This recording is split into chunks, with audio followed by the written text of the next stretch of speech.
this edition of Things Hidden, we're going to resume our unpacking of the final book that Rene Girard published. Battling to the End is how it's titled in English. We're joined by Craig Stewart, our friend and philosopher from Canada. And we're going to pick up where we left off in chapter 4 now, the duel and the sacred. And I've got Craig's slide that you can find on his YouTube breakdown of Battling to the End. You go to Craig Stewart and look it up if you want to follow along as we comment on his outline of the book and why you should read it. So Craig, thanks for joining me again. Thanks, David. It's always a pleasure. Okay, so in the chapter 4, you have this first point, the modern form of violence, which is distinct from the archaic, where smaller sacrifices are made for the sake of larger piece of the community. Instead, the modern form is always scaling up and doubling down. Careless attitudes rather than grave towards violence. It is the frenzy outside of any codified ritual space of misapprehension, sacrificing everyone and everything for the sake of a single duel, which is never brought to unanimous resolution. Let's unpack this idea of the modern form of this violence versus the smaller sacrifices of the past. Yeah, well, I think it just really shows the different historical space that we're in now as a result of the gospel being unleashed into history. Is that within archaic societies, the violence, the rivalries could always be brought down into a simple resolution through sacrifice, and it was the misapprehension of that sacrifice that enabled sacrifice to function. But with all sacrifice being revealed on the cross, and with Christ's own personal association with all of the victims of sacrifice up and down throughout history, and the only moral orientation towards God possible going forward, we no longer have a sacrificial space from which we can bring our mimetic rivalries into resolution. And so within the modern situation, these expand and expand and expand, and can never be brought to any point of closure. So now this feels kind of paradoxical for me, because on the one hand, when I think of the prototypical ancient society doing a sacrifice thing, right? Mm-hmm. They would come together and do a sacrifice ritual for the crops or whatever. That felt in some sense more collective and big and one and done than, say, today's broken scapegoat mechanism, in which people all around the office are trying to scapegoat somebody here and scapegoat somebody there. It feels like because we don't come together in our city and do a sacrifice ritual, a one and done release, we have so much little failed attempts at scapegoat mobs happening in the workplace and, the sporting arena. They're bubbling up. These little broken schismatic scapegoat attempts are popping up everywhere. So how does that, it seems almost the opposite of what you're saying, but I also see what you're saying there, and what the book you're saying is saying. Yeah, so it's also the point of the escalation of globalization and the integration and interconnection of all societies, so that there's only really one social world or one social space that we all occupy, enabled by the technological and globalized situation that we're in. So it's possible for any one of those little duels to escalate in terms of its potential for violence. And given the kinds of weapons that are at our disposal in today's world, that would mean the obliteration of all of civilization. So the Gospels, taking away sacrifice, give us this terrible dilemma or ultimatum, which is that we have to either choose to renounce our violence and find a way to live with each other, namely through love, or we escalate to extremes. And so we see this strange choice being radicalized in both extremes simultaneously all throughout the current of modern history, wherein we live in a space where more victims have never been saved, and more getting along in society has never been really achieved. And at the same time, our little mimetic rivalries and our large mimetic rivalries are at the same time ripping apart the fabric of the societies in which we live. So it's this very awkward situation but it feels like a paradox where it's like, you're saying, and the book is saying, is he still talking about a particular historical period right now when he's in chapter 4? You recall? No, so it's more of I mean, he does go back and forth from particular historical examples, comparing it to the Napoleonic period, but in general it's more of a theoretical It's so example. it's just so paradoxical, like careless attitudes rather than grave towards violence. And I'm like, yes, but also the opposite too, because like, we put cushions and we're worried about our football players having concussions. They're It's like, we're true. super sensitive we're super not careless about violence on some sense, that we're worried Yeah, about, oh my goodness, these gladiatorial games are causing, real injury to the players. It's like in the ancient sacrificial world from where we came from, that would never be a concern. So there's a super sensitivity to possibility of violence, even in kind of a simulated violence ritual like football. But yet at the same time, I also understand careless attitudes towards violence, as in we are potentially invoking the possibility of nuclear war for right. very ridiculous reasons, right? Well, yeah, that's right, and not really thinking through, what that really means, and the kind of precarious situation in which we really are situated. And it's a novel precarious situation, right? It's only been around for the last 70 years or so, and so I mean, the careless attitudes rather than grave is also the case. You can think back to Girard's work, Violence in the Sacred, where archaic societies are so terrified of the potential release of mimetic rivalry from any gesture, right? Any small thing could lead to a total sacrificial crisis or general crisis within the community. And so people conducted themselves according to a very grave spirit, the classical pietas, right? Very, very somber, very grave. This being induced by the threat of violence, and especially within the ritual space. Whereas now we live in police societies where people can get away with very informal and audacious attitude. We can have social competition, we can have economic competition. We've unleashed all of this dynamism of creativity, and at the same time, we've also put ourselves in this very precarious space with unlimited violence, which it doesn't seem like we're taking seriously enough at all. So I'll give you two examples that illustrate this kind of the modern form of concern. But there's a super, it's so strange because it's like, and of course, Girard says this a lot, but there's such a paradoxical super sensitivity and carelessness towards this violence. Like I was watching this series about the Night Stalker from LA. He was this serial killer, that was doing satanic mutilations and killing all these different people of different ages all over LA. I don't know if you remember this from like is this like the Zodiac killer or something? He was like it was in the 80s. He was this Night Stalker guy, and he was a sadistic psychopath, and he killed so many different people. And the thing that was strange about him is he didn't have a certain race or age or anything. And he was molesting kids and then releasing them. And then he was killing old ladies, killing old young men. He was just all over the place. And he was predating the LA area. And then he went over to San Francisco and murdered people gruesomely. And he was, and then when they catch him, right, it's interesting. They catch him, and the LA community basically, because they put out his face, they found out who he was eventually, and they plastered his face. And now this predator was hunted by everybody, and the whole community was looking at him. And the final sequence, he's running here, he's running there, and literally the LA community just forms a mob and begins to go after him like they're going to try to kill him. And the police come and they protect him to give him, and it's such a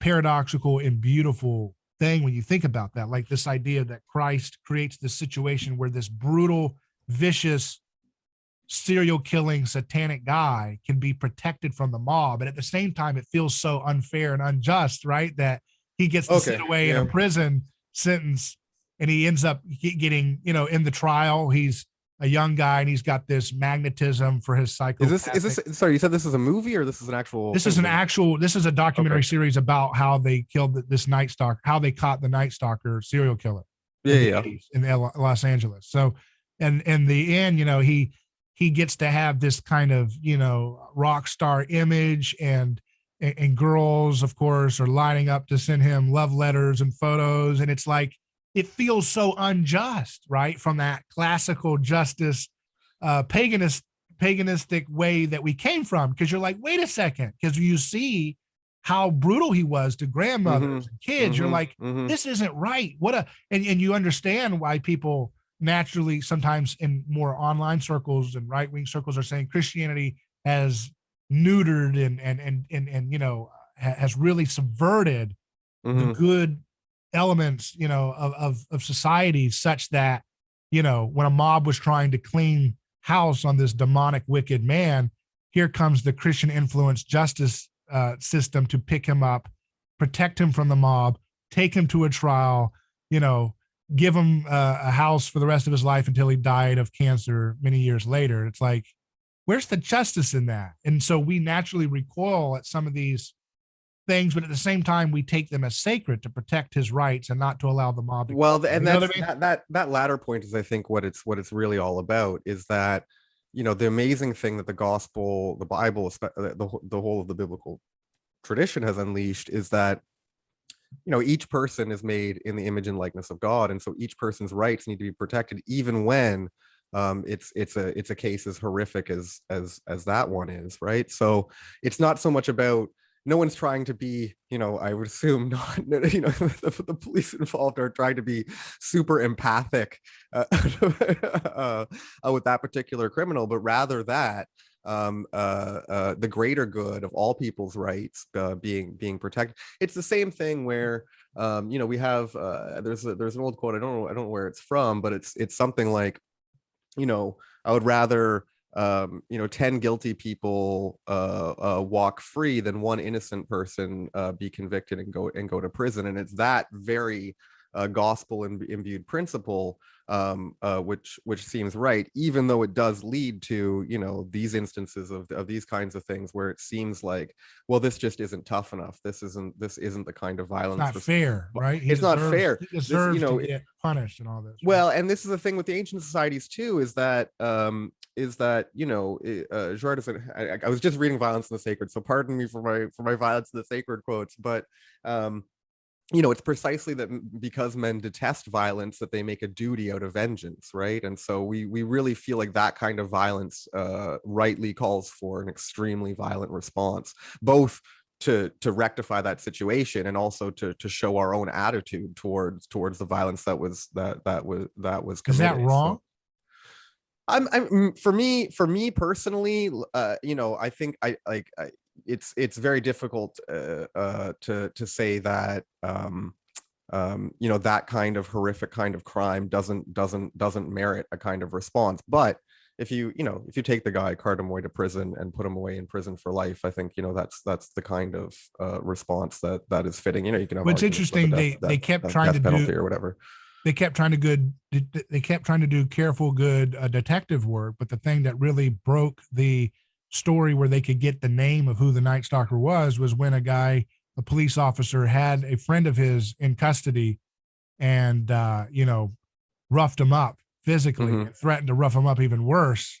And then he got the name. So it was only when that kind of unleashing of vengeance and reciprocal aggression was allowed to kind of leak out in the process of the detective work that they were able to get the name and save people, which Yeah. kind of, you could say, kind of, does that not push back on Christian influence on justice a little bit? Well, you could say that, but I think this is one of Girard's main points in this work, which is that, we're not pacifists, as Christians. Sorry, excuse me for my microphone again. We're not pacifists, and there's a resistance to violence.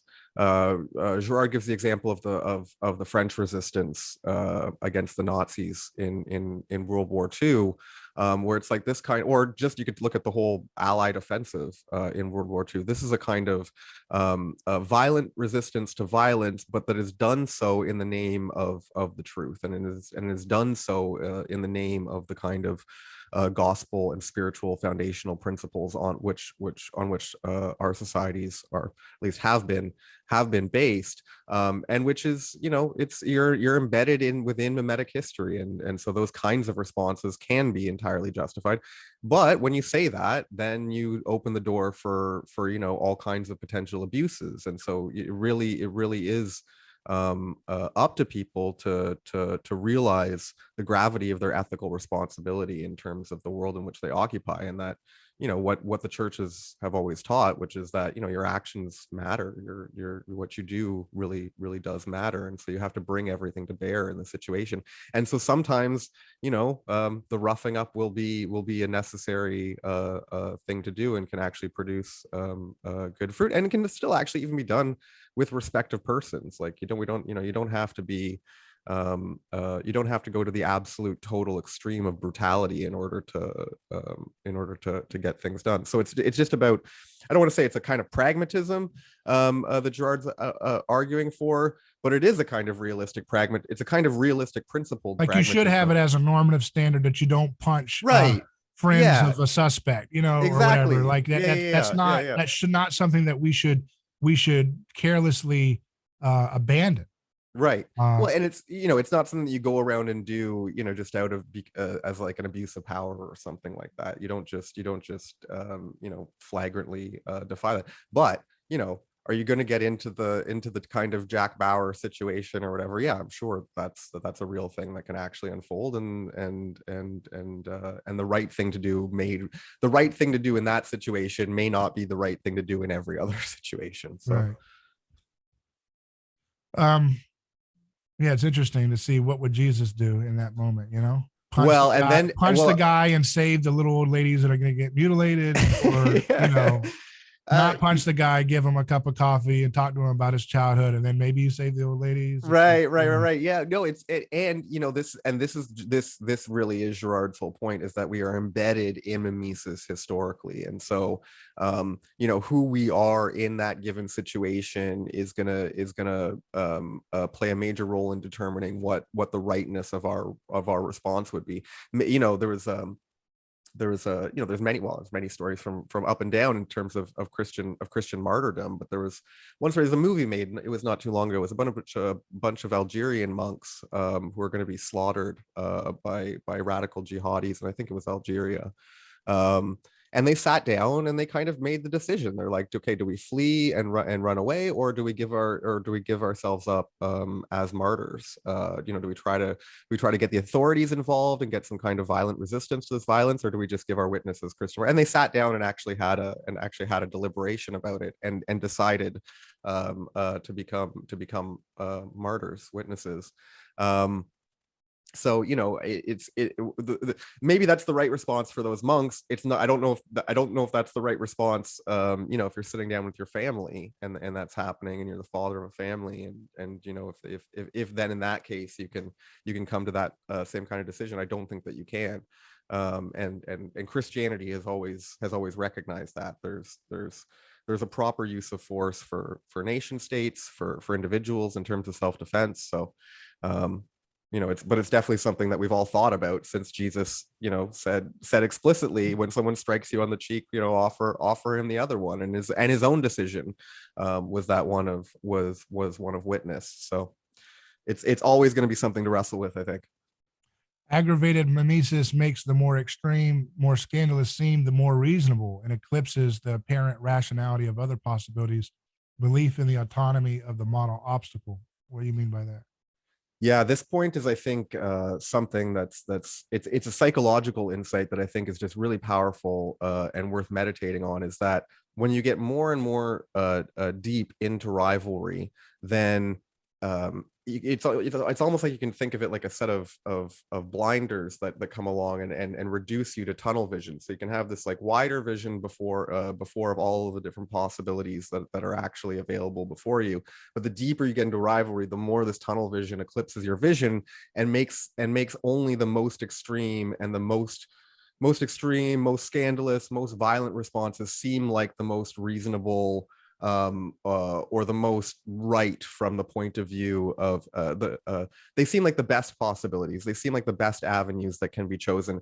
And that's actually it's interesting, because you could almost list it in, it's almost Girard's discovery of another kind of cognitive bias or psychological bias, where the aggravated mimesis bias, wherein you close off all of these different other possibilities that could actually be much more reasonable and much more creative and much more fruitful, simply because you're in this much more aggravated situation, wherein the aggravated and extreme response seems like the one that is the most right and most reasonable from within that space.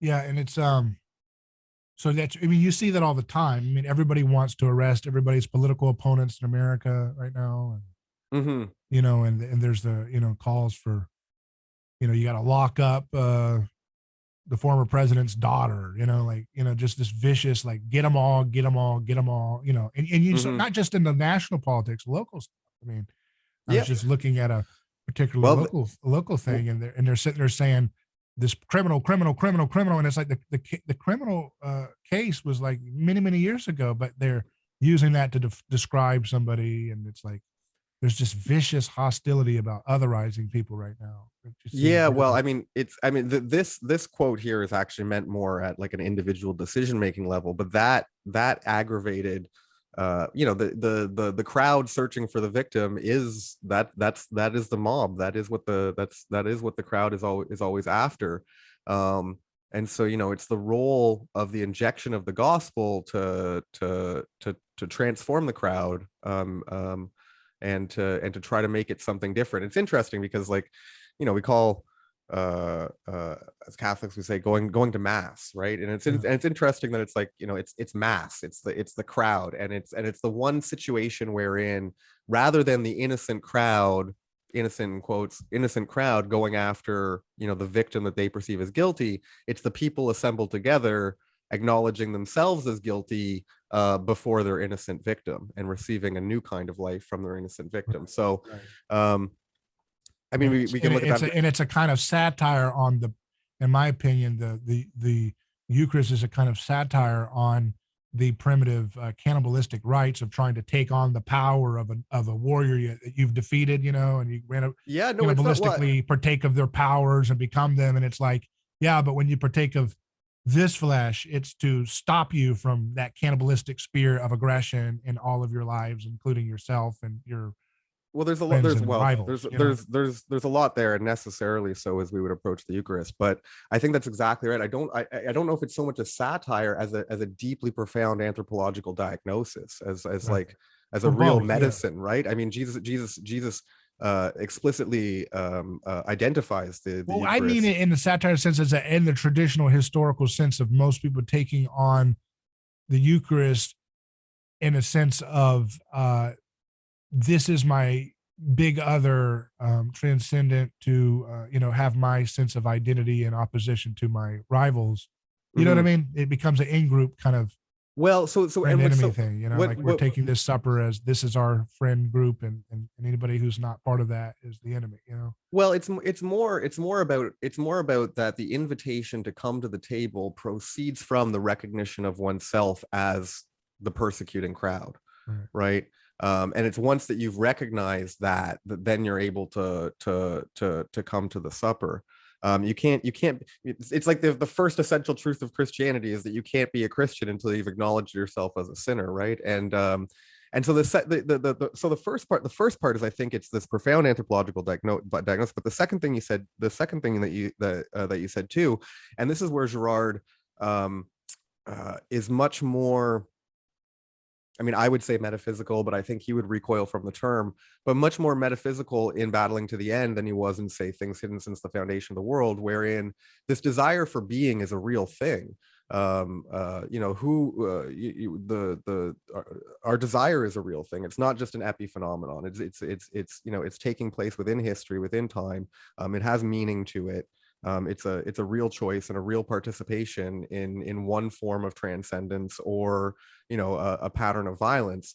And so you can't say there is no. This is where Girard made the big refusal, and it wasn't first in this work. The first work where he made the refusal was in When These Things Begin, but his rejection of his whole non-sacrificial reading of the Gospels and of historical Christianity. No, we are embedded in a sacrificial universe. The question is going to be what is going to be the nature of that sacrifice? Is it going to be the Eucharistic sacrifice of my body given up for you, or is it going to be the old archaic sacrifice of this other in order But I think I'm just saying that there's a misapprehension too among Christians themselves still to this day that don't understand what the Eucharist is doing to them and what it's for, and yet see it as a continuation of a more paganistic approach to sacrifice.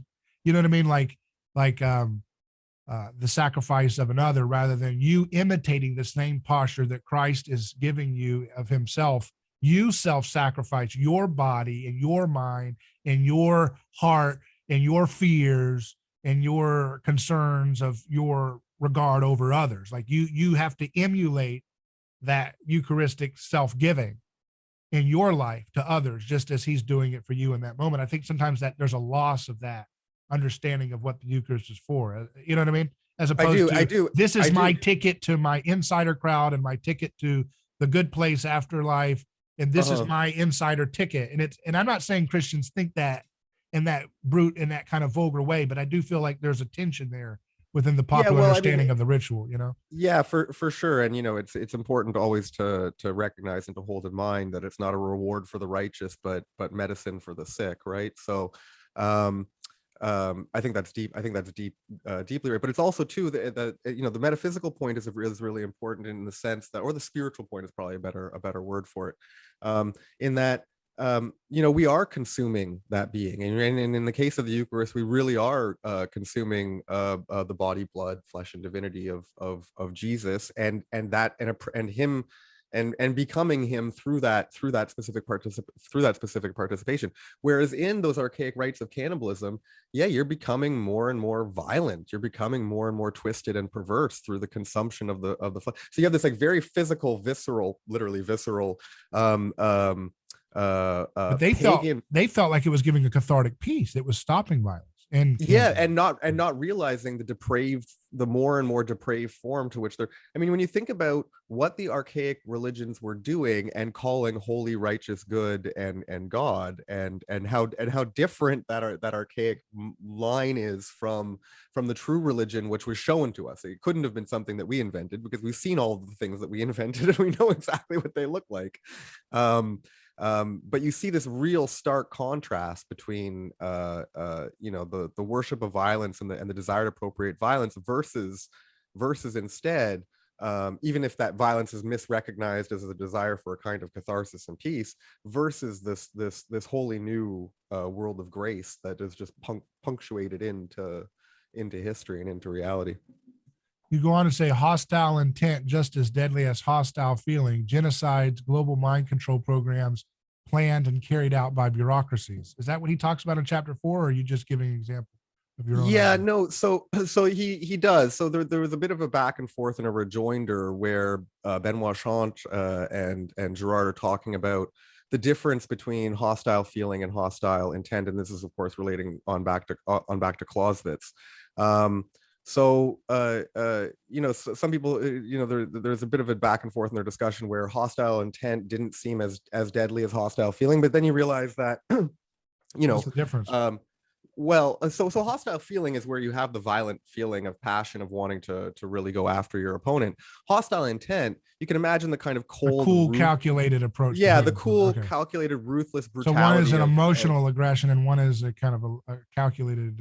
Yeah, well, the Holocaust, basically Girard's whole point is that the Holocaust could be just as deadly as the kind of mob enthusiasm of the hostile feeling of wanting to go and crush the opponent. So you have, you know, whole genocides and whole, you know, modes of cultural enslavement planned and carried out by bureaucracies that are just carried out through hostile intent. There isn't much passion with them, but, you know, but they're just as deadly. And so I can't actually remember in terms of the back and forth, but it was just one more means of showing that violence will find a way in even within the situations of delay. So, you know, we often think of the escalation to extremes as being totally motivated by hostile feeling, but instead this latent hostile intent can then generate hostile feeling. And so the only thing that we can really do is find a new way of being altogether that would go against both. And there's all these examples, you know, because criminal justice documentaries and things are very popular and stuff right now.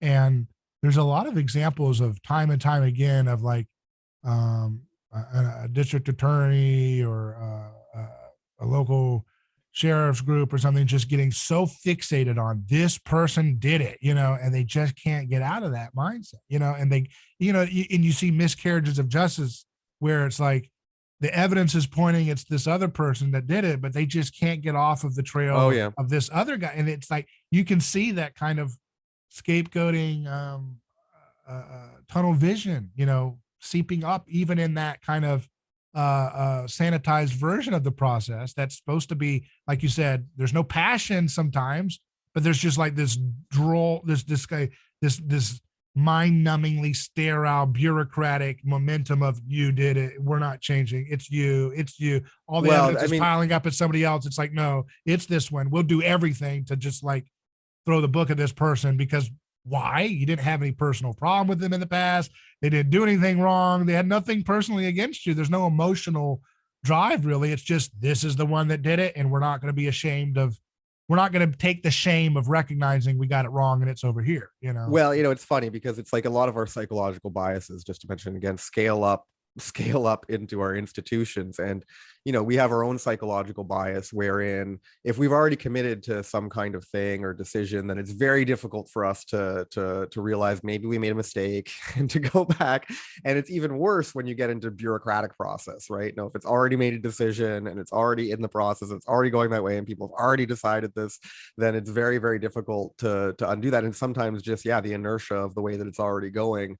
You can kind of think of it too as a kind of temporal mimesis, right? It's like what I imitated in the past needs to be what I'm imitating in the present, and what will be imitated in the future. So we feel like that's a kind of like righteous internal consistency on its own, when in fact a lot of it can just be dressed up as pride and not wanting to admit that a mistake was made, and or we're not clear sighted about the evidence that's in front of us simply because we've already clearly staked either an outcome that we internally prefer or something that we've already said to others. And so there's a lot, it's always a matter of really checking our biases to be able to get out of those kinds of situations.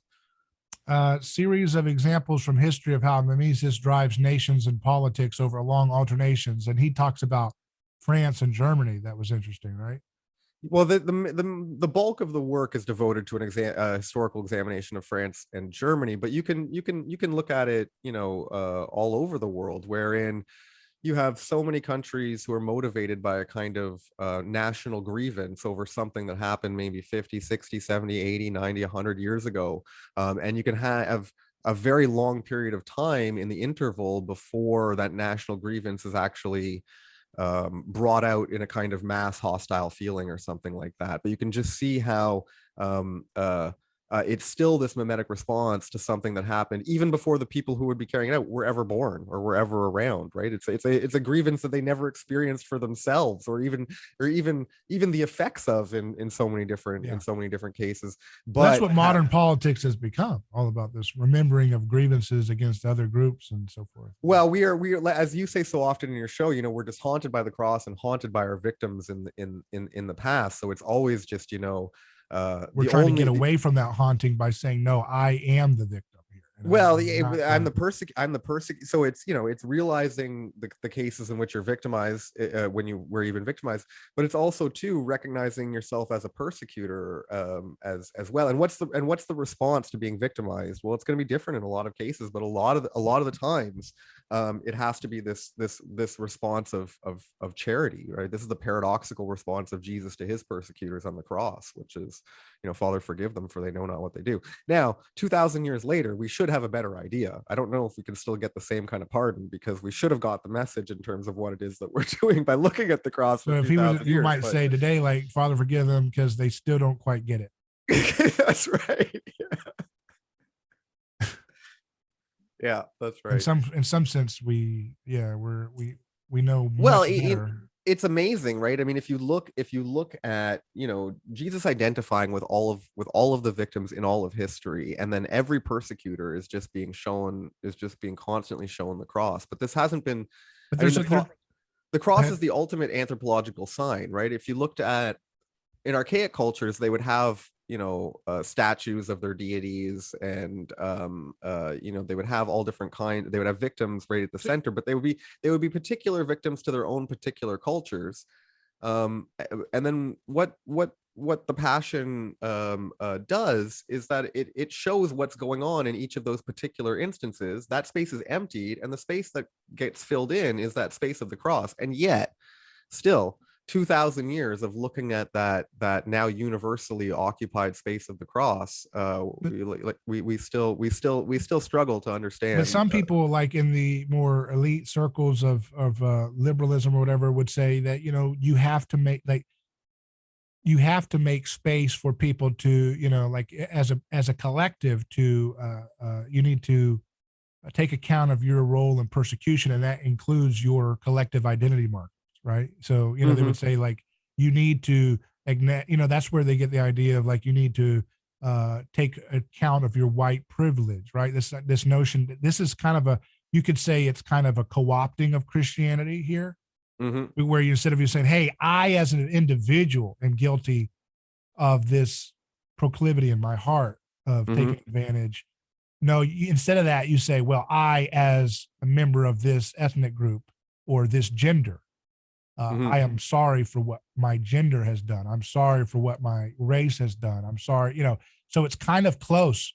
You could say it's on the way, right? Well, You could say it's you could on the say way. you could say it's It's on the on the way. way of getting down to the personal responsibility, or you could say it's a co-opting and a deviation that directs away from personal responsibility. Yeah, no, I mean, to me, when I look at most of it, it looks more to me like Antichrist, in the sense that um, it's a real attempt to hijack. But if you look at the motivation that's going on, sure, maybe some people really are motivated by a sense of genuinely wanting to improve society in tangible ways by awakening people to their own patterns of sinfulness in very specific ways. But what I see going on most of the time is not something that is motivated by genuine charity, but instead is motivated by a thirst to find to make more victims. There's no possibility of forgiveness that's inserted. It's just ever it's ever more and ever Well, deepening the forgive, search for offenses and for offenders, so that they can be but the gone the after. mode of somewhat quasi forgiveness in the project is to become an ally of the fight for social justice or whatever, right? So use Mm-hmm. the right language, affirm the right books and authors, vote the right way. That's Mm-hmm. your form of repentance and atonement, is to be able to, like, join the righteous cause of justice, right? And Mm-hmm. join the march and don't get off the train, and just, you have to keep, that means it's a works righteousness, because you're always, updating your speech codes and updating your self-flagellating rituals and Mm-hmm. all this stuff. And yes, it does involve persecuting those who are in your ethnic identity group that are not using the language that you're supposed to be using for holiness. So there is scapegoating, of course, in that project. But what would you say to, let's say, a leftist Girard Christian kind of guy that would say, look, don't cause your brother to stumble. If your brother recognizes the scapegoating through a collective sense, then Mm-hmm. meet them where they're at and say, Mm-hmm. okay, yeah, truly it is the individual sin, but they're seeing a grievance on a collective ethnic framework here, and so acknowledge that persecutory matrix where they're at. Don't try to be absolutist about, no, it is individual, is the heart of human that is on trial here, and we're going to stick to that, and we're not going to allow. What would you say to, a more left Gerard influenced Christian that's saying, look, just deal with the scandal as your brother sees it. Don't try to scandalize them and say, no, I cannot accept the reconciliatory process on these terms. It must be on an individual guilt basis or whatever, in a traditional Christian sense.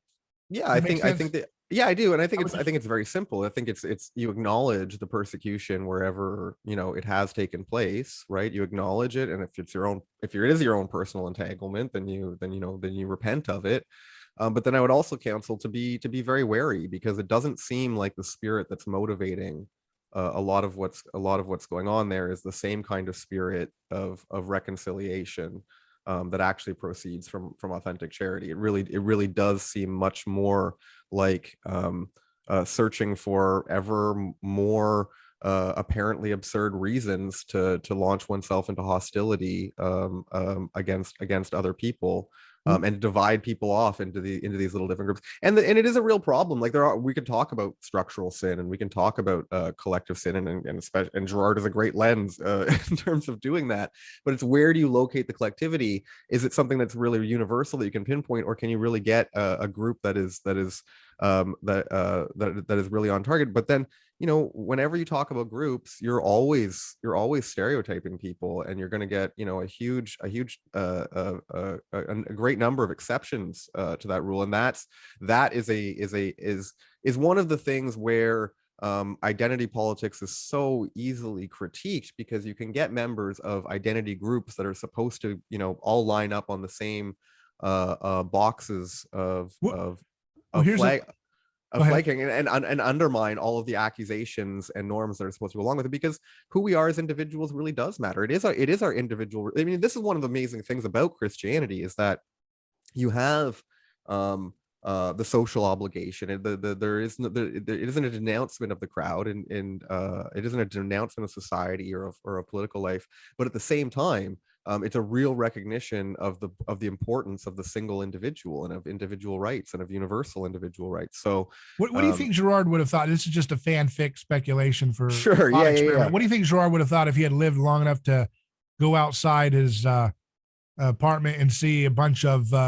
you know, college educated kids in the streets laying down saying "I can't breathe" in unison in honor of George Floyd not being able to breathe? What do you think that? I mean, how would he engage that visceral response? Because it's so Girardian, but yeah, you know what I mean? It's so what he predicts.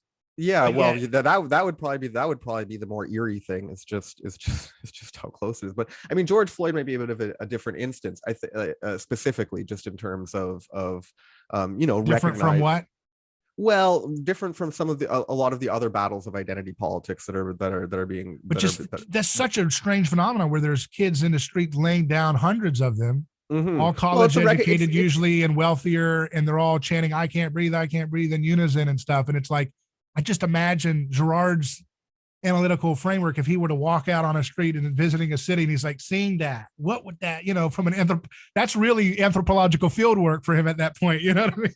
Like, well, you know, what is this ritual here, you know? It's just another instance wherein, you know, his lens is seems like the only really substantial lens that can be applied to it to kind of understand what it is. But is that a bad thing? You think he would recognize this is a bad thing, or does this see, okay, this is an ambivalent thing? There's good and bad there, you know? In that case, I'm less sure. Whereas in a more general sense, in terms of this takeover of, you know, the woke identity politics stuff, you know, he was already critiquing that in the 1990s, to see what it would, and predicting what it was going to evolve. Is that self-indulgent to participate in that ritual? Or is it actually a form of repentance, like trying to be in solidarity with someone unfairly dying? I don't know. You'd have to. I mean, so first of all, there's a lot of things that are going on. One is mimetic imitation, right? So a lot of people are doing it simply because a lot of other people are doing it. So you'd have to interrogate the motives of every single person who would be involved, and that's going to be a different. Yeah, I'm not trying to say like there's one answer. I'm just saying, but in the conservative circles, they tend to just say that's completely bad, and I'm like, is there something redeemable about that?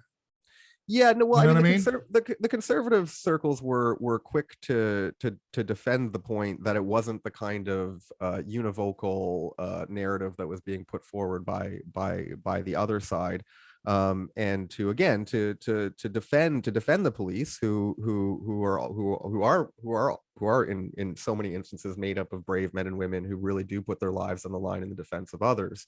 Now that case was especially from the video like absolutely horrific in terms of what took place. But then the general, what seemed to would seem to parasitize it or take or try to jump onto it afterwards was this general condemnation then of all policing and of all police and of shutting and of trying to move towards shutting down police forces. And so there you just get, you know, you can see how our culture, which is so dominated and so easily seduced by a lot of victim narratives, how forces can come in and to try to manipulate those and to move them into right. There's all that. Yeah, I understand. There's all these complicated misdirections and solutions that are bad. I'm just thinking if I'm an anthropologist looking at that ritual as the way people look at older primitive societies doing their rituals, is that necessarily, you know, is this a negative thing, or is this actually on the road to the gospel? And it may be both. It may be both.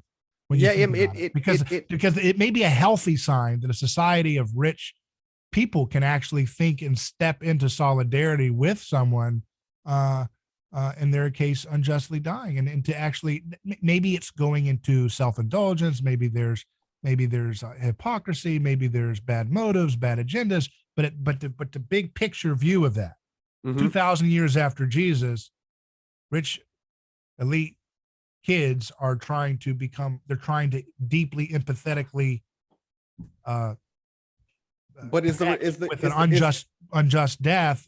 It's kind of it's on the road to the cross, well, maybe, and or maybe it's on the maybe road to a diversion. I don't know. yeah, so I mean, I think what you see though is that a lot of this, like, especially, a lot of it is makes one recall something like the Bolshevik Revolution, that says, we're on the side of the victims, and therefore all of the people that we designate as oppressors need to be destroyed, and liquidated from society.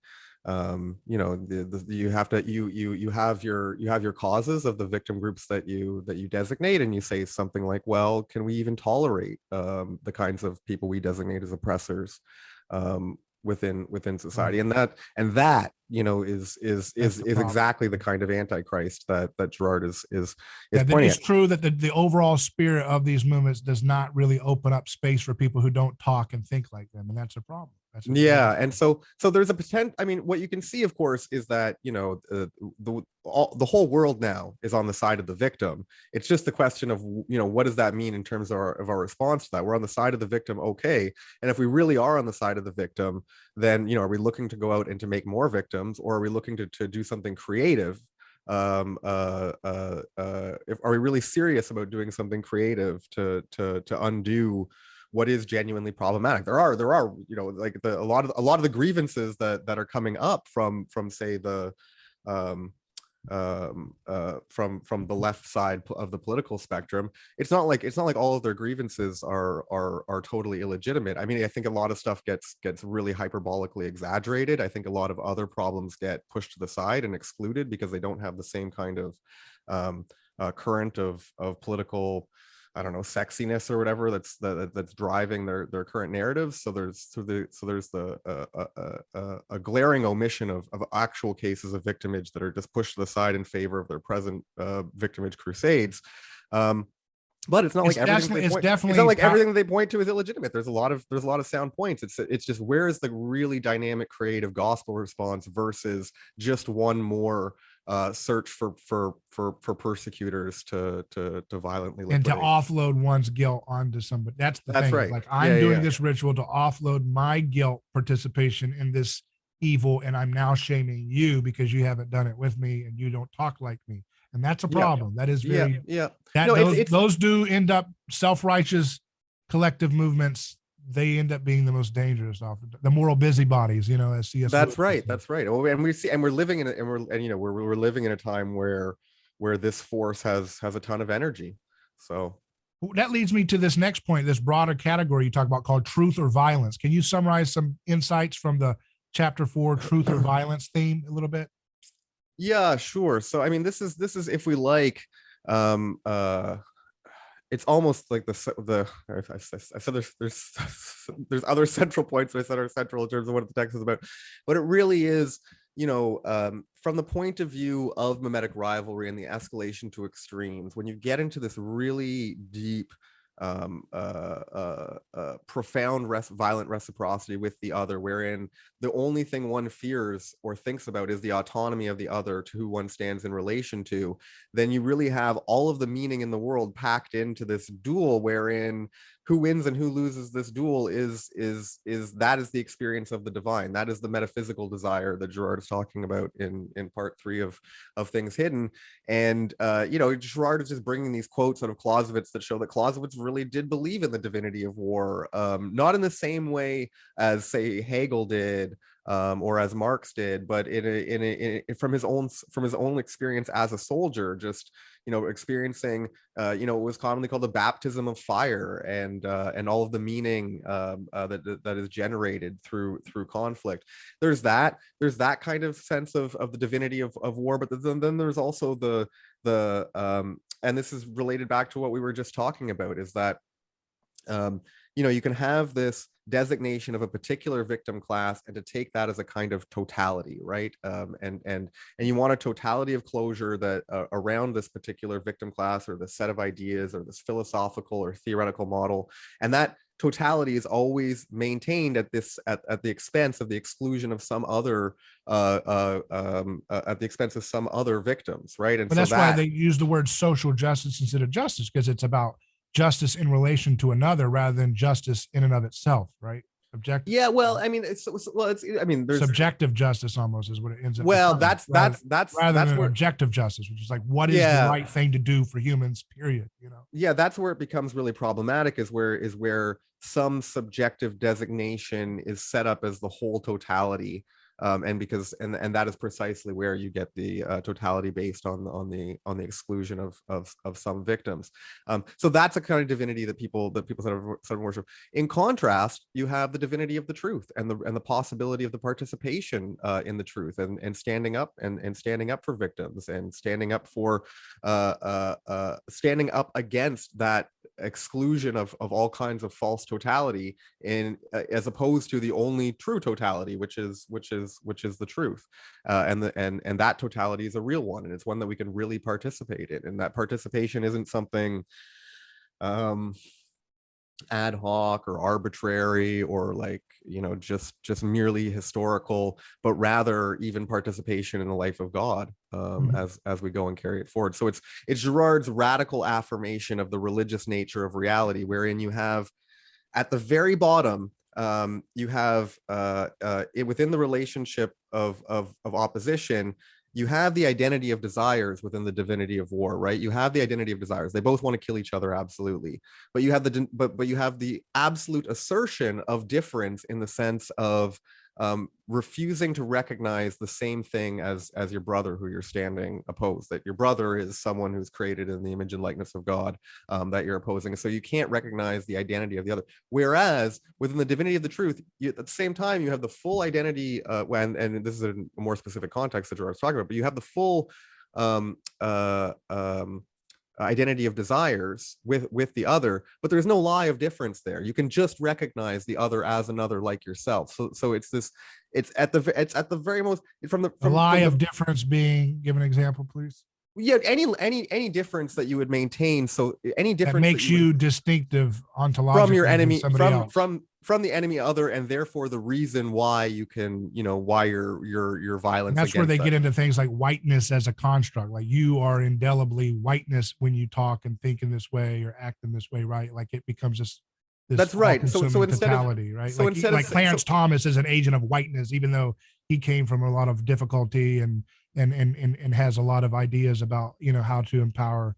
And think of that kind of opposition in contrast with the other one, which was, and it was, it was so hard for history and for humanity to get it right, but it gets summed up in, what did MLK say in terms of not judging people not by the color of their skin, but by the content of their character. I mean, that right there is getting it exactly right. And now we've departed, back in a weird reversed form to where we were before, where we're only judging people on the color of their skin again, rather than the content of their character. So yeah, so it's this opposition, but it's an interesting opposition in that existentially it shows this fundamental difference at the level of desire, and at the integration of our intellectual life, with the reality of desire, wherein truth can have this identity of the recognition of the other as another like oneself, whereas war cannot. War must always maintain the absolute standing of this lie.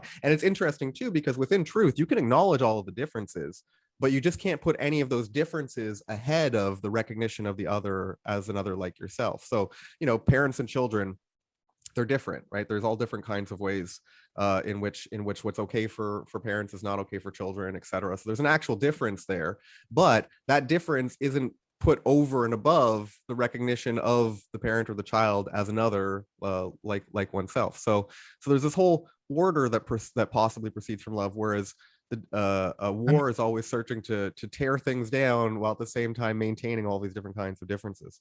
Yeah, that reminds me of this notion, a book I've been reading about how Christianity birthed childhood, the idea of childhood as a concept, protecting children, and just as Oh an, yeah, yeah, as sure, in yeah. terms of like the older order, you know, having really high, strong forms of difference in terms of like in a negative sense about children, Well, not it's having, the you know, you're it's the weak, you're just a weaker human. You instead of like, no, you are a protected class because you're a child and you're vulnerable. You Well, know, that's it's exactly right. It's adjustable. it in all of those archaic societies, you had the difference put ahead of any recognition of the created in Solidarity. the image and likeness of God. When Christianity comes in and says, no, there's still differences, but those differences aren't put ahead of the fact that they are created in the image and likeness of God. So then it takes obviously centuries and centuries before things get creatively transformed.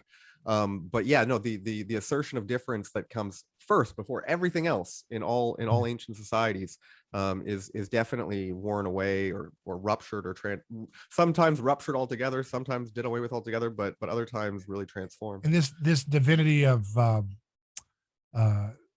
how is it put? The divinity of violence versus divinity of truth. Is that Yeah. right? Well, it's just as you were speaking, it reminded me too. It's like, what does Pilate say to Jesus? You know, it says what you can almost put everything in that scene there. Is what is truth, right? So on the side of the divinity of war, you have Pilate's truth is his capacity to levy violence and violence being the supreme truth, whereas on the other side you say no, it's the divinity of truth. It's the recognition of the whole moral order, the whole spiritual reality of everything that we can participate in, and the fact that truth exists out there independent of our own arbitrary will And and that, desire.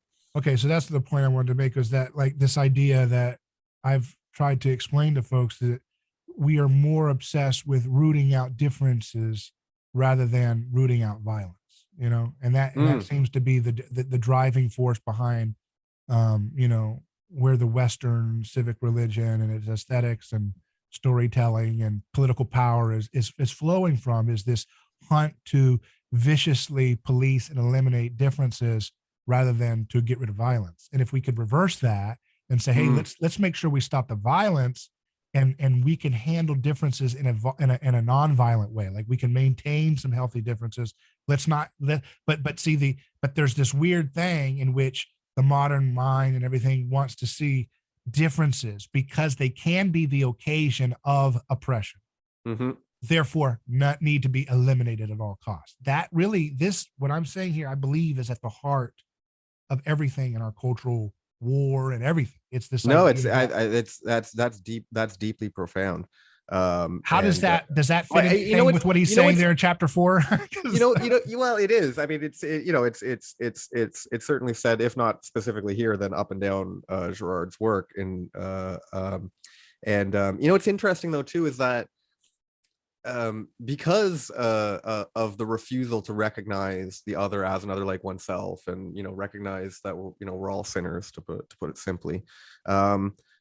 It seems like it's more about the rejection. We talk about identity politics, but really we could call it difference politics, where it's wanting to get rid of these old differences that have held things together and replace them with new kinds of differences, which seem to be more or less arbitrary in terms of how it is that they're delineated. So what happens is the undifferentiation, because the old differences, they really do come under serious attack, and they get worn away, and even responding to them even responding to defend them sometimes seems like it's only helping strengthen to undermine them. um, but it's like the elimination of old differences, and then the attempt to replace them with new differences, but the new differences are like, and this is another Those are point just different, but the new differences are just the imagined mountains out of a molehill that you get when you're in rivalry, you know, the well, internal mediation, you know what I mean, where yeah, you see exaggerated differences, but it's like, no, not really. You're just in mimetic internal mediation at that point, right? that's exactly right. And Girard is also very critical, or at least illuminates. It's not just an opinion that he's giving. It's like the impossibility of founding new differences, right? Because the differences that were established were either anchored, in nature, or in reality external to itself, or they were part and parcel of a culture that was already founded upon the sacrificial system of violence. So those differences, a lot of that gets eroded and broken down. The old sacred societies get broken down in really important ways. But there's no possibility of founding anything new. There's no unanimity that you're going to be able to establish and misapprehension in order to establish these new kinds of differences. So it's a really futile attempt, and the only way that you could impose those kinds of differences, and I don't think it would even be successful, would be through the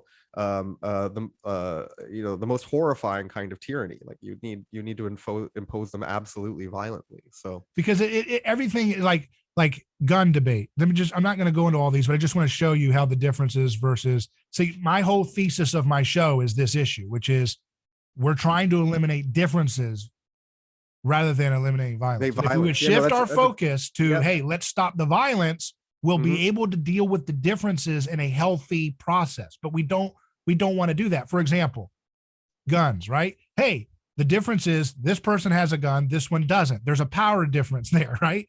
Hey, let's ban that. Let's get the gun out of the hand so that we're eliminating that difference. Now there's no guns in each hand, but then you totalize it into this overarching nanny state that's going to have all the guns, and it's like, what? That's actually not fixing the problem. You've just shifted the difference to up a level. You've put it to this all seeing messianic, beautiful state that will never do anything wrong. And it doesn't make sense.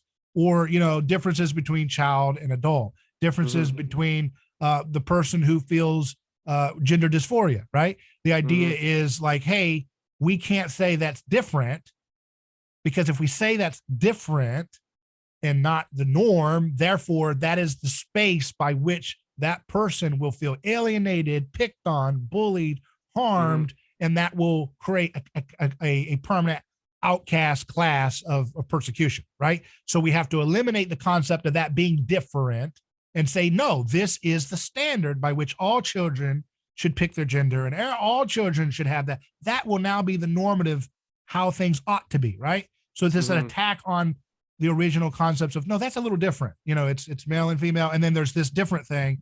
It's like saying, no, we don't want to make that an other. We want to make that the standard that all children are taught.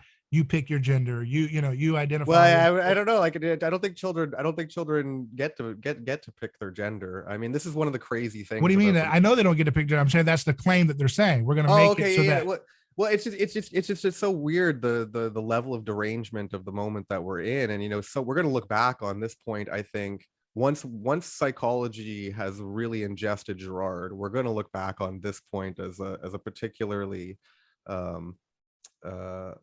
amazing departure into madness, because we're going to realize, what's the source. People talk about like gender dysphoria, and people talk about all of the different 72 different sexual orientations or whatever, without realizing that all of this is just simply mimetically driven, right? That it's mimetic desire that has sexuality in tow. And so it's really strange, because you have people who are saying that, like, people are born gay, or they're born into the wrong gender. And so that's like a biological claim. Like they're saying, like, there's some part of their biology that is causing them to behave this way and desire this way.